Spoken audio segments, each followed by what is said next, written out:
सदाशिवसमारम्भां शङ्कराचार्यमध्यमाम् अस्मदाचार्यपर्यन्तां वन्दे गुरुपरम्पराम्। ॐ शान्ति शान्ति शान्तिः। So welcome to this new series of talks on the Kaivalya Upanishad, which is a short Upanishad of 24 mantras, but a very beautiful and contemplative Upanishad. You know, the last mantra in this Upanishad says that if one were to listen to the mantras and recite it daily, which mumukshus are supposed to do, it has a very healing and purifying effect on the mind. So some mumukshus also memorize this Upanishad. And a good thing about it is that there are no swaras here. You know, the Vedic swaras, which go up and down, Udata, Swarita, that is not there. So you have a certain freedom in chanting the shlokas also. We can adapt it to certain meters and also chant it in a free manner, which we will see today. Okay. Now coming back to the 1 minute.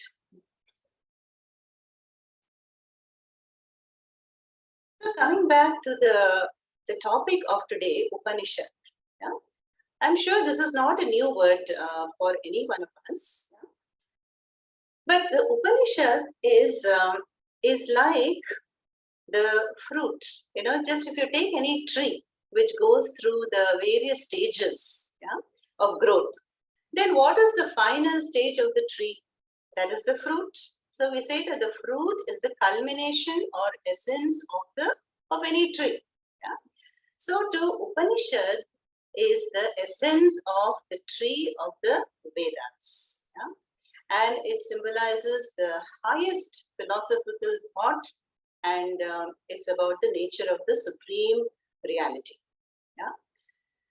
That is the position of the Upanishads. And Upanishads is also called Vedanta. Yeah? Vedasya Anta. So positionally, it is the end, the last portion of the Vedas, yeah, which are the oldest scriptures in the world today. Yeah?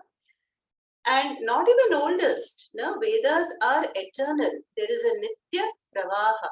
Nitya Pravaha means that when the creation manifests or a yuga starts, then along with the manifestation, the Vedas are also born. Yeah, so they are like a manual to guide the humanity through the various stages of life and how to live a meaningful, purposeful life, fulfilling whatever short-term and long-term goals we might have. Yeah. So that is it is an Apaurusheya Pramana. Apaurusheya Pramana means it has not come from a man-made intellect, human intellect. Human intellect is subject to error always, no? But it is said that the Vedas are as effortless as the breath of Ishvara. Yeah? So in every cycle, the Vedas are born along with the creation and to guide the humanity on how to live a life in harmony, yajna-based life, and what is the final goal. So the Upanishads, the fruit of this tree of Vedas, represents the vision, yeah? And the rest of the Vedas represent the way of life.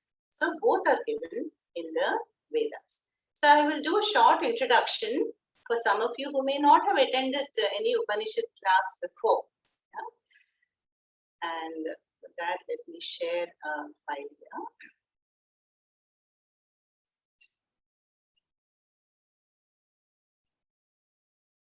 Yeah. So you see the Vedas, you know, come from the verbal root called Vid. Yeah, Vid means to know. So Veda is knowledge, a means of knowledge. Yeah? What will I do to gain which end? Yeah. So this is called the primary scriptures.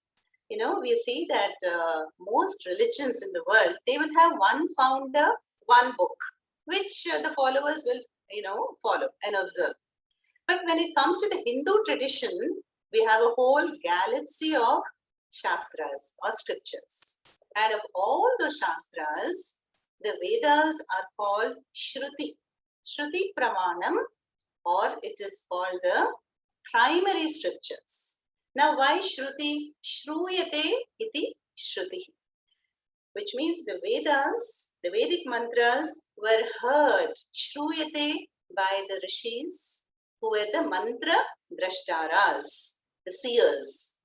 So in their profound meditations, the rishis were able to capture the supreme thought, all the knowledge in their minds. The minds were like the laboratories. And then this body of knowledge was passed down for generation after generations over thousands of years through a karna parampara, by word of mouth. The guru instructs the shishya becomes a guru, and it is still today, it is a live teaching tradition. Yeah. Then we have secondary scriptures. Secondary scriptures are like the Itihasas, the Puranas. Vyasa composed the 18 Puranas and the Mahabharatam. Valmiki is, credited for the Ramayana. So these Vedas are the revelations to the seers or the rishis, and they are presented in every cycle of manifestation like a manual for the humanity to live a meaningful life. Yeah? Now, we know that only the human beings are endowed with Purushartha. The word Purushartha means a free will. Yeah? So there is this fourfold, division of the goals in life, which we are all familiar with. Artha is the pursuit of anything that will give me security. It's not just wealth. It can be, even a family. Family gives me security. Yeah. It can be a certain identity, a job, a status, wealth, property, insurance. All this will come under the Artha pursuits. Yeah. Then what for Artha? Why do I earn wealth and get positions? For the sake of Kamaha. So Kamaha is the pursuit of happiness and pleasure. Yeah? It can be a weekend vacation, or I enjoy a concert, or enjoy good food, or the company of good friends, or a Netflix movie. So we see that this is the anandam that one aspires for in the Kama pursuit. Yeah? Then we have the Dharma pursuit. Yeah? The Dharma pursuit stands for the pursuit of Punya. Yeah? Now, why should one, make donations, or why should one give free tuitions in a slum area, or free surgeries if a doctor does? Why? There is no personal gratification, but it is for the sake of Punyam. Yeah? And Punyam, we know, is an invisible currency which will translate into a favorable situation either here in this life or after this life. So the one who is pursuing the dharma by building hospitals and wells and doing generous initiatives is hoping for a better life, for a better environment, for for some heaven after this life. That is the dharma pursuit. Yeah. Moksha will come to a bit later. Yeah. Now, these three pursuits, Artha, Kama, and Dharma, are all described in the Purva Bhaga of the Vedas, also known as the Karma Kanda. By the very name suggests that Karma Kanda is about which sadhanas can I pursue to get which sadhya ends. It can be for some form of success, name, fame, recognition, freedom from obstacles, to go to heaven. So all these yagas and rituals and upasanas are all well documented in the Karma Kanda of the Vedas, which is actually a bulk of the Vedas. And as somebody said, it's like a supermarket. You walk into a supermarket, everybody, whatever we desire, there will be something for everybody. Yeah? Depends on what we are desiring. So the Vedas have very intelligently divided life. You know, if the average life is for 100 years, they divide it into 4 quarters: Brahmacharya, Grahastha, Vanaprastha, and Sannyasa. And in these stages, one is free to legitimately pursue these goals. Yeah? So the Vedas are, showing the way, guiding how to fulfill all these goals: Artha, Kama, and Dharma. Yeah? But then, what is generally seen? Yeah, we see that there are limitations in these 3 pursuits: Artha, Kama, and Dharma. Yeah? Now, what are the limitations? Firstly, we see that for any of these 3, struggle and effort is involved, prayatnam. Yeah? So there is a role of effort, there's a role of daivam. And if I pursue something, it may be fulfilled and it may not. Yeah? So there is effort in acquiring something, effort in maintaining it, and there is a fear of loss. Yeah? So that is why you see in the corporate sector, everybody will be competing so, intensely, because nobody wants to lose their position. And then they're climbing higher and higher for more artha. Yeah? So this is the limitation number 1. That even if a desire for artha or kama is fulfilled, it is seen that there is a lot of struggle and effort involved, even for punyam. Then the second limitation is that, does it give us permanent happiness? Now, when we have fulfilled the desires, it is all time bound and space bound. Even punyam, what is the Gita said in chapter 8? Kshine punye punarapi prithviloke vishanti. So when the punyam is exhausted, one will have to return back as a human, not in any embodiment, and again to complete the Jiva Yatra. Yeah? So a Viveki is a person of discrimination. A Viveki begins to clearly see these limitations. Yeah? And one more limitation we can say is, when a desire is fulfilled, then it leaves behind a samskara, an impression. Yeah? Then what will that samskara do? It will crave for repetition. Yeah? So then, when we fulfill desires, then it can create an emotional dependence. I want more of it. I cannot live without it. So these are some of the limitations that a mature person, a Viveki, begins to observe in life.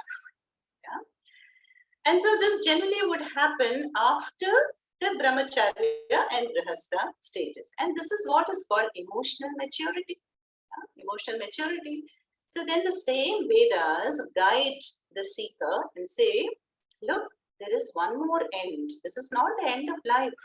Yeah? And that is the moksha pursuit, which is not to be found in the Purva Bhaga of the Vedas, in the Karma Kanda. Yeah? No doubt the Karma Kanda has been useful in giving us some relative peace, security, happiness, growth. Yeah? So many things.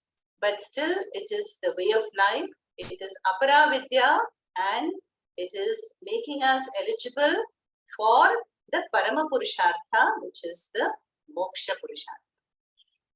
And Moksha Purushartha is the latter part of the Vedas called the Uttara Bhaga or the Jnana Kanda.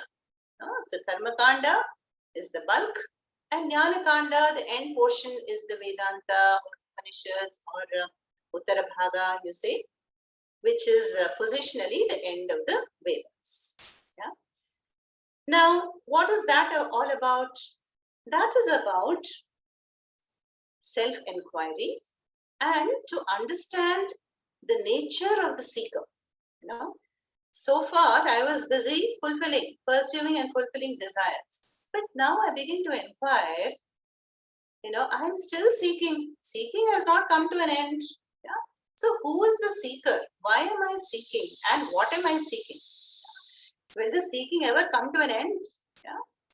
And all that I have sought and fulfilled, some of it, not all of it, has it stopped the desiring and seeking and restlessness in me? So the answer is obviously not. And hence the Vedas guide the mature seeker to the Parama Purushartha in the Uttara Kanda of the Vedas, which is what Upanishad is all about.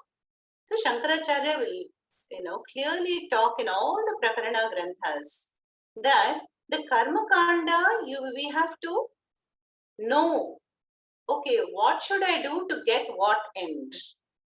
Yeah. And then that is time bound. Yeah.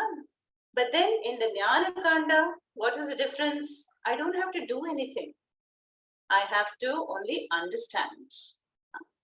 So then this is where the questions begin to come to all of us at some point or the other.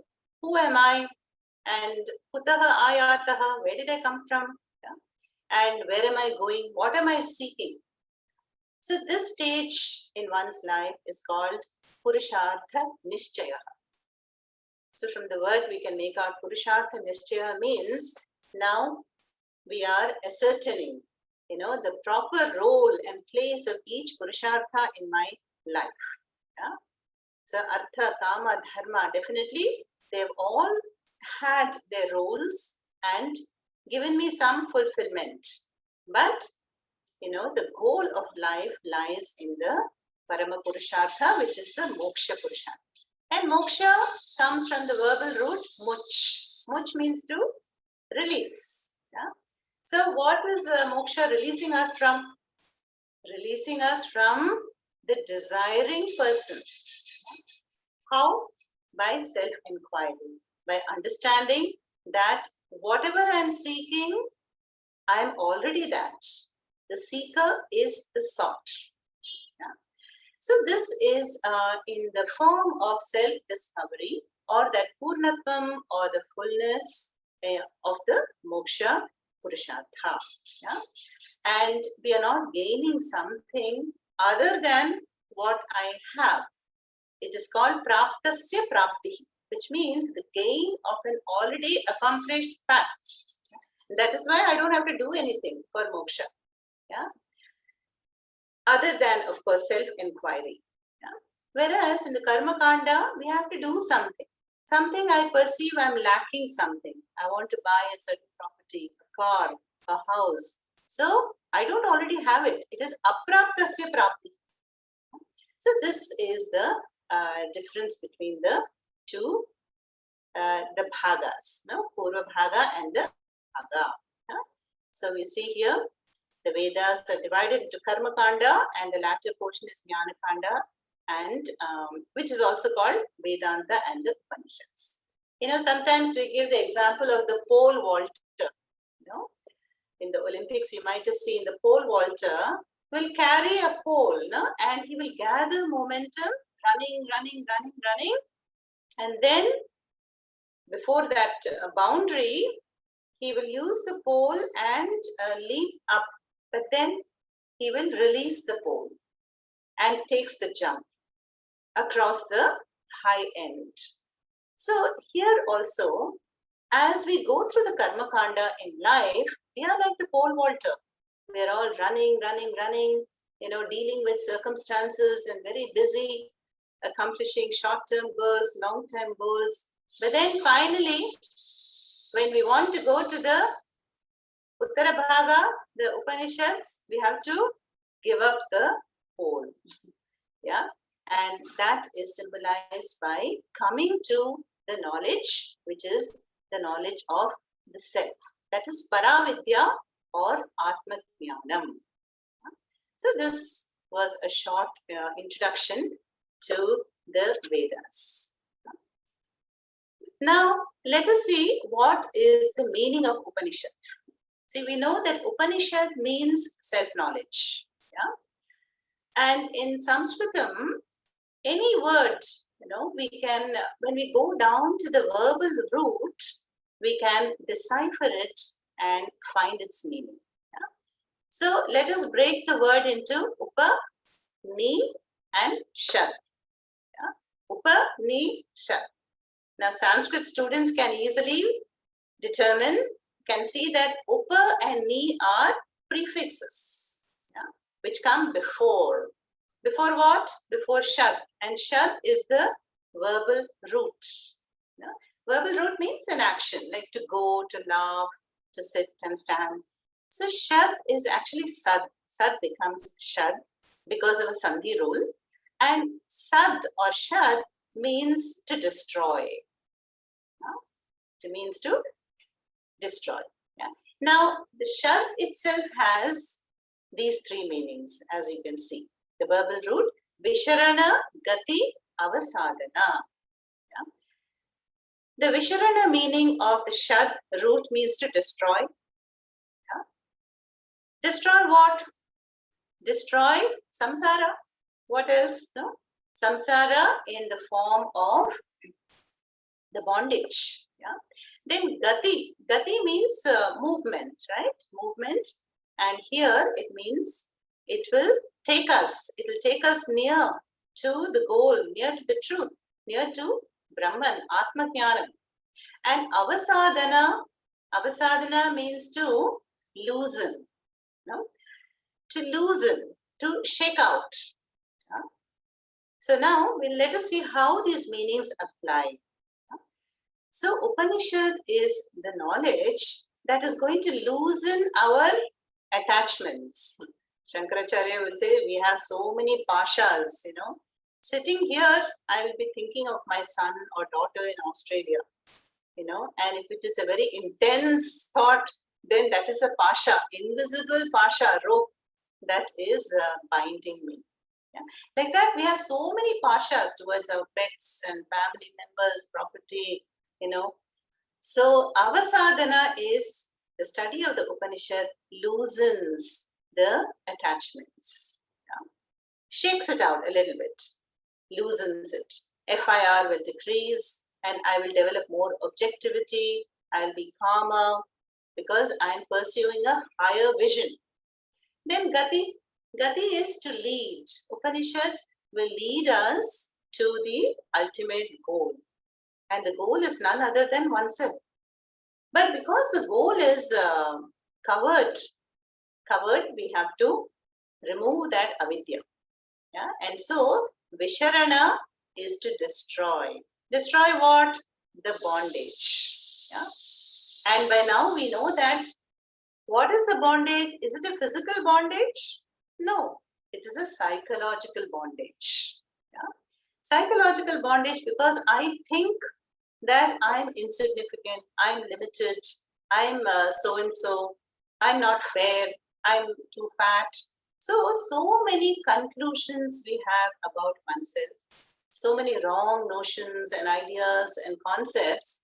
And so Visharana is the study of the Upanishads or the supreme reality, study of that destroys the psychological bondage, leads us to the truth and loosens all the attachments. That is the threefold meaning of Shad. Yeah? Now let us look at Ni. The prefix Ni stands for, one meaning is Nishtha. Yeah? Nishtha means commitment. We have seen this in chapter 3 Gita. Lokes means Vividha Nishtha. Nishtha is commitment. Yeah? So the commitment and consistency towards this knowledge, then what will happen? Nishchaya Jnanam. There will be clear knowledge of oneself. Yeah? And that is the certainty that the Upanishads promise. So one meaning is commitment and the other meaning is this certainty. Then Upa is, we know this from this Upavasa, Ekadashi Upavasa. So Upavasa is Vasa, we want to dwell near Bhagavan. So, and hence I fast. So, upa means near, proximity, close. So, that is one meaning. So, in the context of the Upanishad, upa means I have to approach the Guru. I have to connect to the Guru Parampara. I have to seek the knowledge. Yeah? It is not going to come knocking on my door. Or one fine day I will get up and it will dawn in my mind. No. No.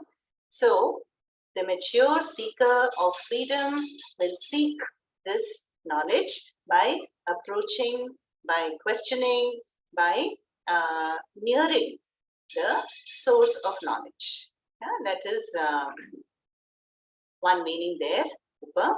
And other meaning is upa is close. If I analyze, right now what is close to me? The screen, the laptop screen that I'm staring at is close. It may be half a meter away. But my body is closer. My mind is even more closer. And Atma is the closest because I can never be separate or away from Atma. Yeah. So that meaning also the commentators give for Upa. Yeah.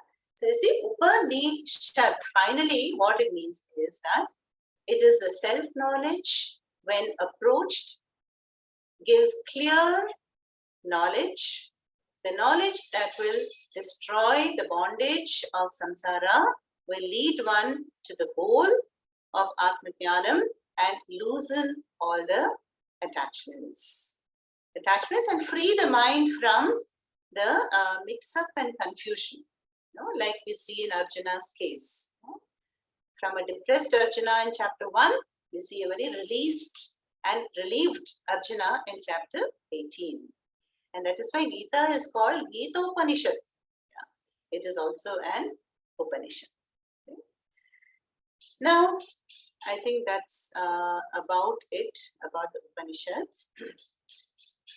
Now, there are traditionally many Upanishads. They say there are 108 Upanishads. Now, out of these 108 Upanishads, there are 10 important Upanishads, which are called the major Upanishads. They are popular. Why are they popular? Because Adi Shankaracharya has chosen to write bhashya or commentary on them. Yeah? What are they? There is a shloka actually connecting all the 10 names of the Upanishad. Let me see if I can remember. Isha Kena Katha Prashna Taitriya Aitareya Mundaka Mandukya Chandogya Brihadaranya. So 10 Upanishads are there, beautifully commented on by Adi Shankaracharya. Now, Kaivalya Upanishad is not one of the 10 Upanishads. Yeah?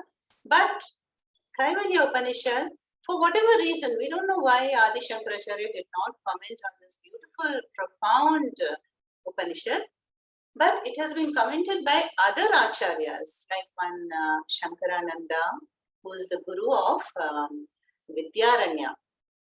Vidyaranya is the author of the famous text called Panchadashi. Now, Puja Swamiji would say Panchadashi is like a prasada gantha.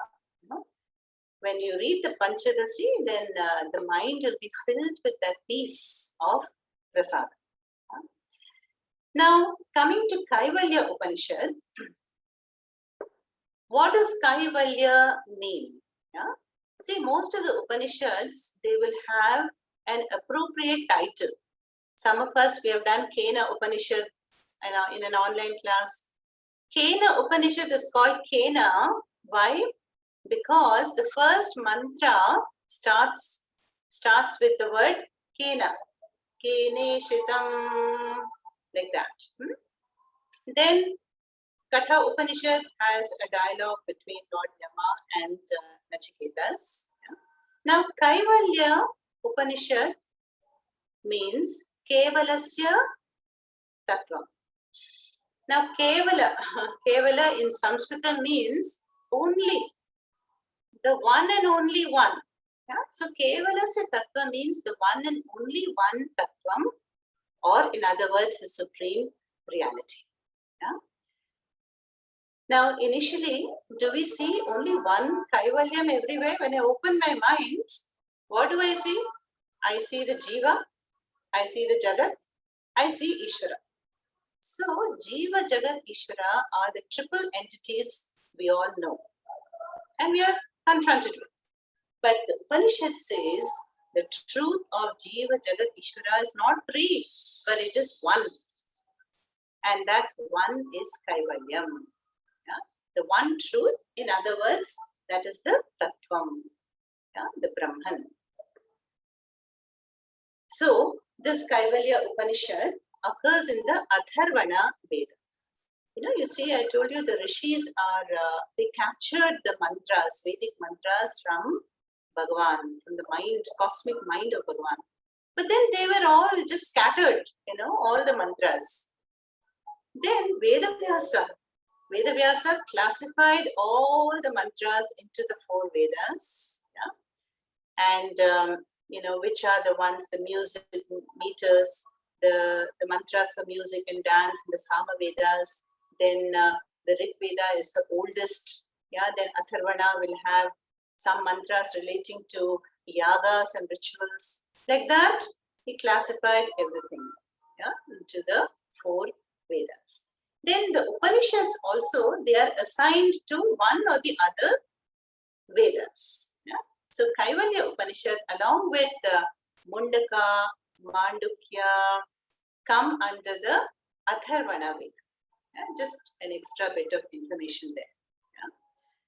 So that is what we are going to see today about the Kaivalya Upanishad.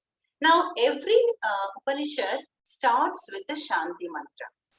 The study of an Upanishad starts with the Shanti mantra, some of which we have seen when we did Dakshinamurti Stotram and Sadhana Panchakam. I think we covered 6 of the traditional Vedika Shanti mantras.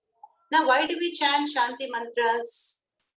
Obviously, to remove the threefold obstacles: Adhyatmika, Adidaivika, Adibhautika. And this we already know. But also to create a conducive bonding. Yeah? Now, the teacher should be able to communicate effectively. And as intended, the students should be able to receive the knowledge. Yeah? So, the Shanti mantras are effective in creating that ambience or that mutual bonding with the parampara, that there is effective communication and no room or scope for misinterpretation or disagreements. Yeah, and these Shanti mantras, they were all addressed to the Vedic deities. Vedic deities are Varuna, Vayu, Surya, Yama, Brihaspati. All these in the Vedic times, and these cosmic forces, may they bless my body, my mind, my sense organs, for an unobstructed pursuit of this Paramavidya, which is the self-knowledge. And that is why we chant the prayers. Now, let us see the Shanti mantra.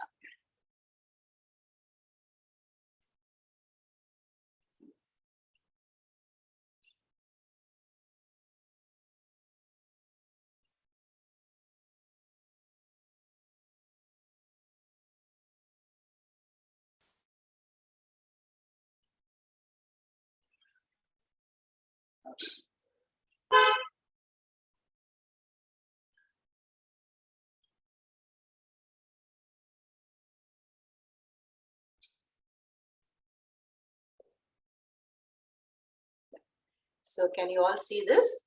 Kaivalya Upanishad becomes Kaivalyopanishad from the by the sentence. Yeah? I will chant it once and then we will look at the meaning. Om Bhadram Karnebhih Shrunuyama Devaah. Om Bhadram Karnebhih Shrunuyama Devaah. Bhadram Pashyet Makshabhir Vyajatraah. भद्रं पश्येमाक्षभिर्यजत्राः स्थिरैरङ्गैस्तुष्टुवागुंसस्तनूभिः स्थिरैरङ्गैस्तुष्टुवागुंसस्तनूभिः व्यशेम देवहितं यदायुः व्यशेम देवहितं यदायुः स्वस्ति न इन्द्रो वृद्धश्रवाः स्वस्ति न इन्द्रो वृद्धश्रवाः स्वस्ति न पूषा विश्ववेदाः स्वस्ति न पूषा विश्ववेदाः स्वस्ति नस्तार्क्ष्यो अरिष्टनेमिः स्वस्ति नस्तार्क्ष्यो अरिष्टनेमिः स्वस्ति नो बृहस्पतिर्दधातु ॐ शान्ति शान्ति शान्तिः. So this is the common Vaidika Shanti mantra before the study of any Upanishad, which will come in Atharvana Veda. Atharva Veda.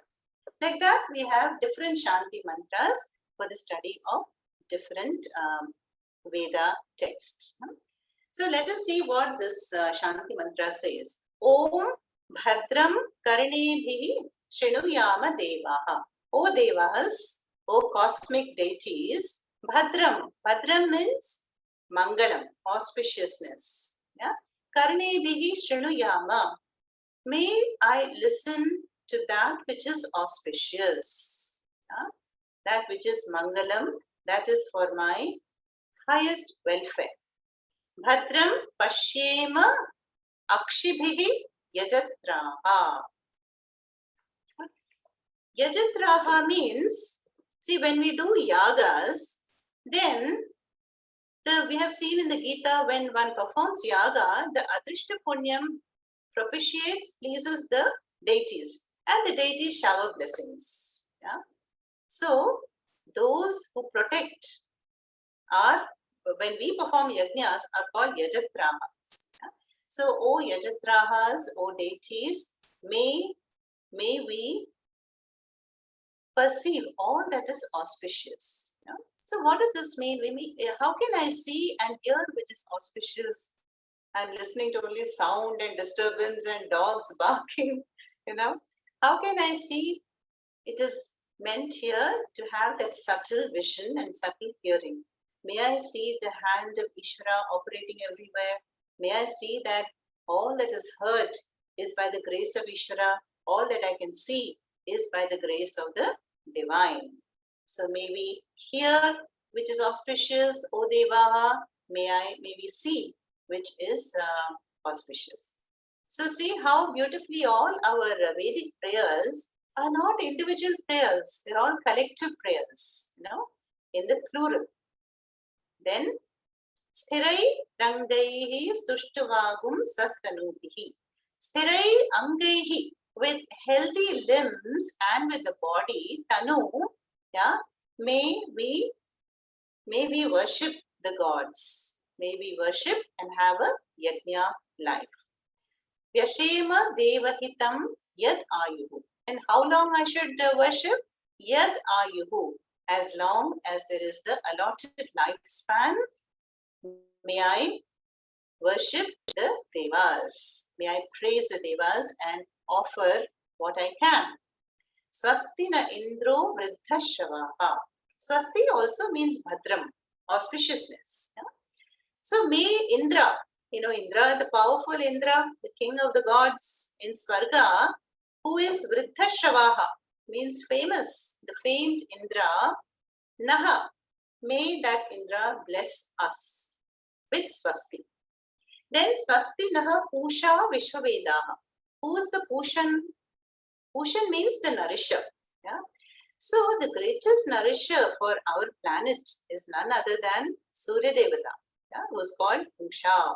Actually, Pushan is the Pratipadikam, the word, which is declined as Pusha. And that Pusha is Vishwaveda.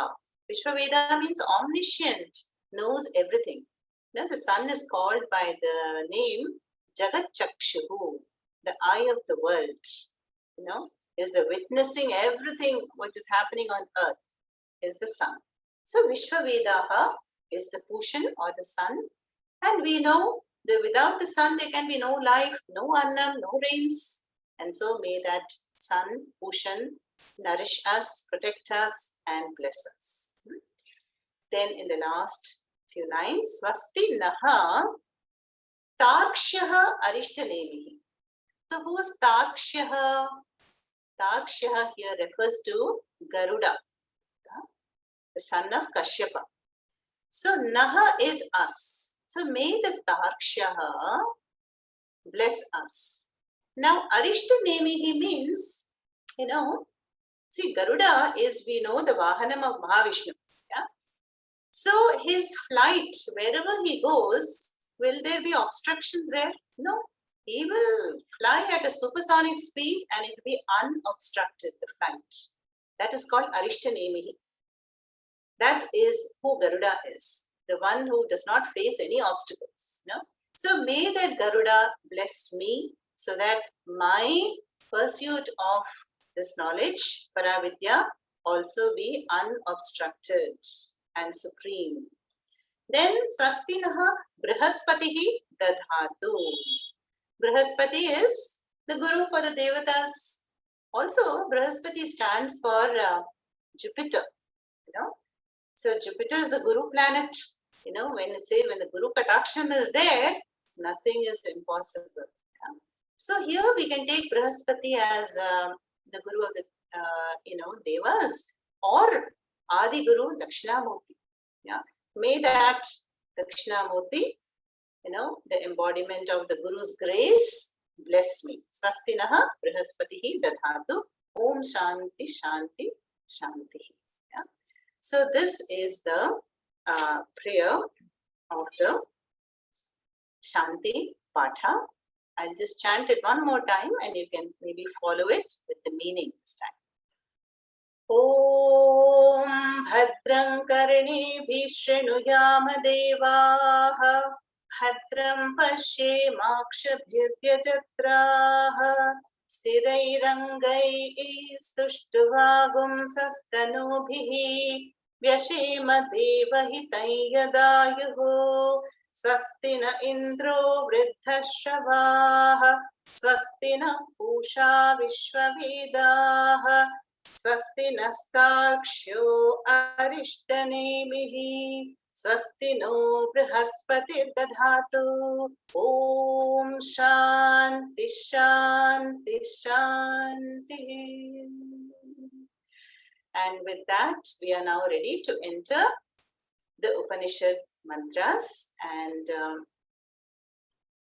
we will start with the first mantra, which you can see here. Om Athashvalayano Bhagavantam. Om Athashvalayano Bhagavantam Parameshtinam Upasametyo Vacha. Parameshtinam Upasametyo Vacha. Adhihi Bhagavan Brahma Vidyam Varishtham Sada Saddhi Sevyamanam Nigudham. Adhihi Bhagavan Brahma Vidyam Varishtham Sada Saddhi Sevyamanam Nigudham. Yatha Chirat Sarva Papam Vyapokya Parat Param Purusham Yati Vidvan Tasmai Sahovacha Pitamahascha Shraddha Bhakti Dhyana Yogadavaihi. So as I told you, the Upanishads are generally presented in the form of a dialogue. Yeah? There is a background story and a dialogue. So it is not an academic pursuit. Yeah? Just like in the Gita Upanishad, also we have a Krishna Arjuna dialogue, yeah, where a seeker of knowledge, the troubled Arjuna surrenders and seeks the higher knowledge, and Krishna accepts him as the Shishya and proceeds to teach. So also in almost every Upanishad, we will find there are some student will be approaching a guru and the guru will give the teaching.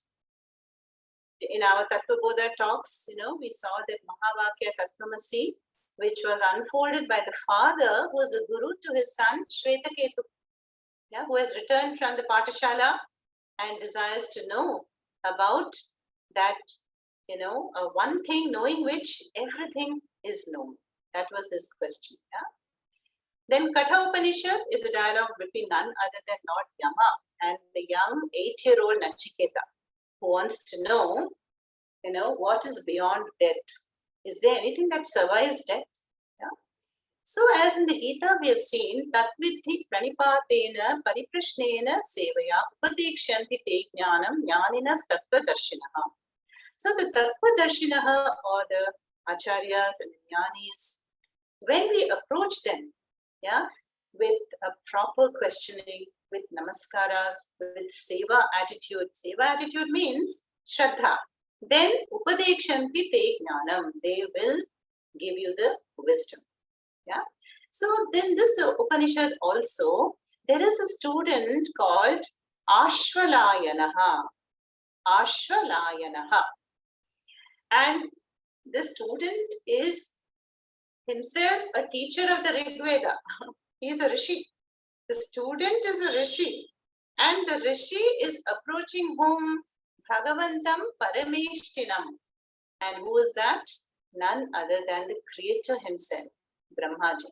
So this is a dialogue between the student called Ashvalayanaha. We may not have heard of this name, Ashvalayanaha, and Brahmaji. For the same reason, for the sake of this Brahma Vidya. So it starts with Om and Atha. Now these are the two most auspicious words that Brahmaji utters when he is going to begin creation. Om Atha, Om Atha, Om Atha. And this is the Mangala Suchaka. Mangala Suchaka means, okay, now creation can begin. So these are the two words uttered at the time of creation, Om and Atha. Now this word Atha has many meanings. Atha means now, thereafter. But then what meaning shall we take? What does now mean? Very important Atha meaning, which means now I am ready for the study of Upanishad. That means I have crossed the Karma Kanda, I have gained the Sadhana Chatushtaya Sampattihi, and I am eligible for the study of Upanishad. So you see, the maturity has to be there, the preliminary, the prerequisites, which is the Viveka, Vairagya, Shatka Sampattihi, Mumukshutvam, all that is implied by the word Atha. Atha, that means thereafter, signifying that the student who is a Rishi is already equipped with the fourfold qualifications for Jnana Yoga, and hence Ashvalayanaha, this the name of the sage, Bhagavantam Parameshtinam. Bhagavantam is this revered, Parameshtina means exalted teacher. And who is that? Lord Brahma. Om Atha Ashvalayanaha Bhagavantam Parameshtinam Upasametya. Upasametya is approached. Having approached Brahmaji, what? Uvacha, said. So, you see, in the olden days, when they came to a guru, then that's it, no return. They would just have to stay with the guru. Whatever the guru says, they would have to do. In the Prashna Upanishad, there are some students who come to the guru and ask for the knowledge. But the guru refuses. He says, no, you stay with me for 1 year, and then if I know the answers, I will tell you. So what does that mean? The guru knows which student is ready to receive this knowledge and who is not. Yeah? So what does the guru make all those students do? Make them do seva, karma yoga, purify the mind, get the chitta shuddhi, and then I will give you the answers and this paravidya. But here that is not the case. Ashwalayana is a eligible student of Vedanta and approaching Brahmaji Uvacha.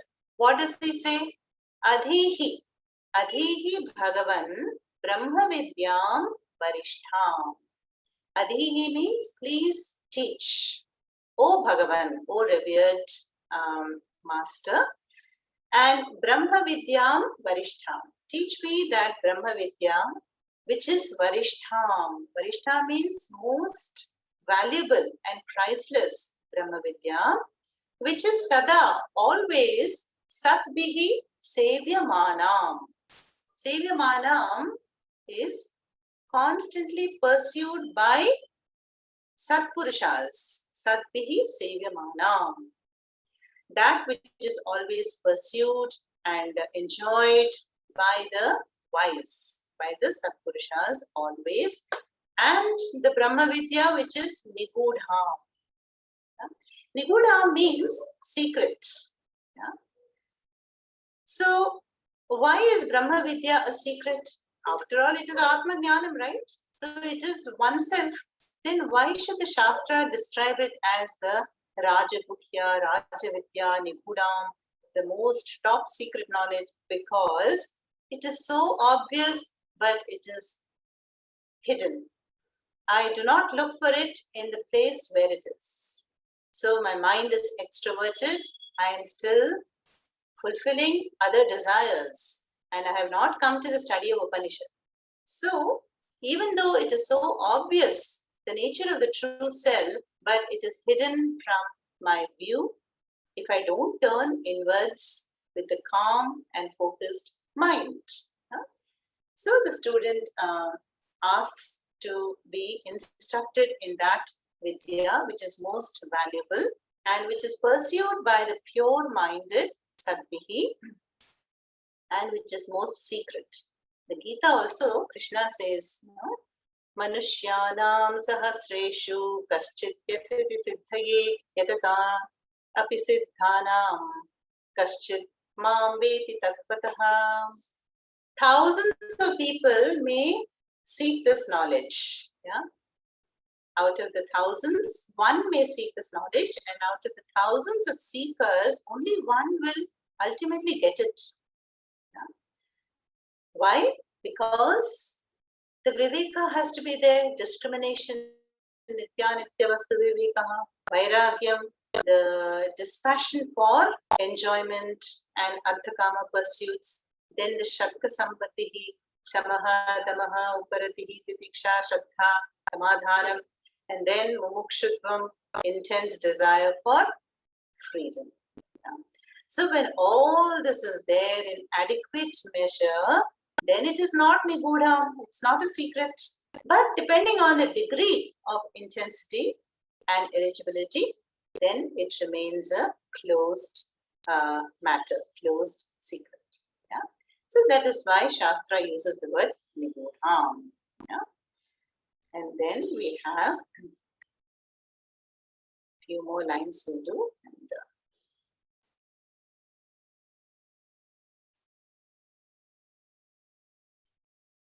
Yatha achira sarva papam vyapohya parat param purusham yati vidwan. Yeah?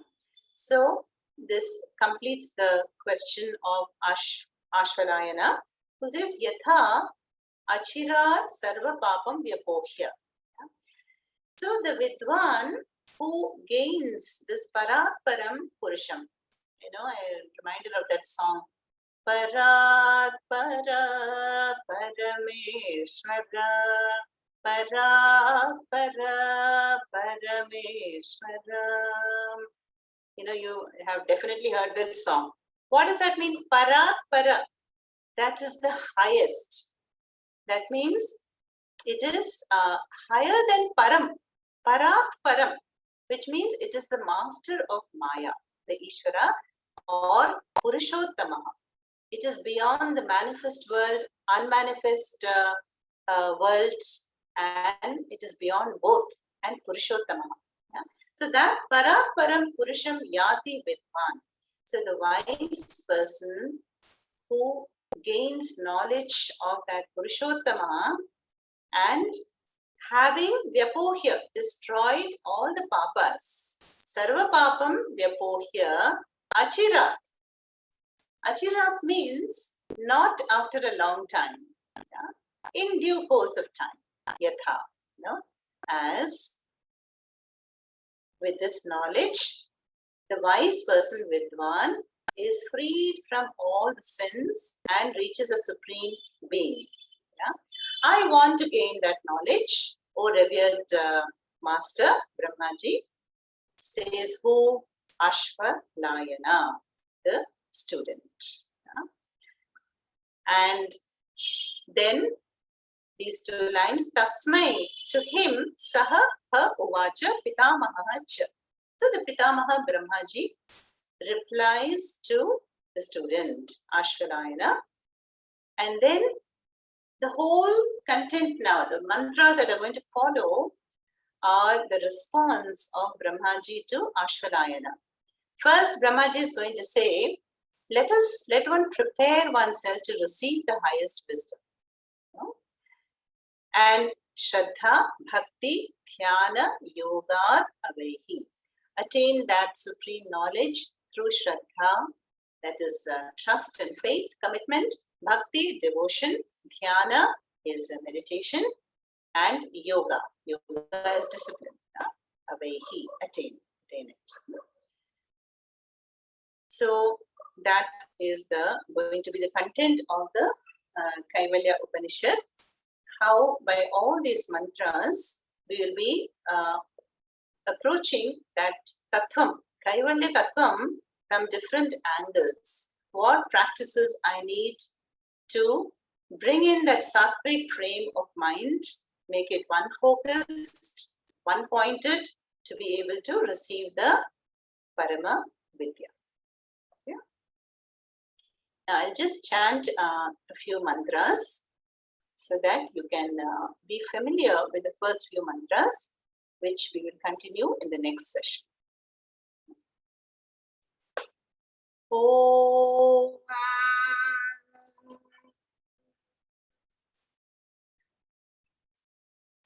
Atha Ashvalayano Bhagavantam Parameshtinam Upasametya Uvacha Adhihi Bhagavan Brahma Vidyam Varishtham Sada Saddhi Sevyamanam Nikudha Yatha Chirat Sarva Papam Vyapohya Parat Param Purusham Yati Vidvan Tasmai Sahovacha Pitamahascha Shraddha Bhakti Dhyana Yogadavaihi Na karmana na prajaya dhani na tyagi naike amritatvamana shubhu parena na kannihitam guhaya vibrajati yatyatayo vishanti vedanta vijnana sunischitartha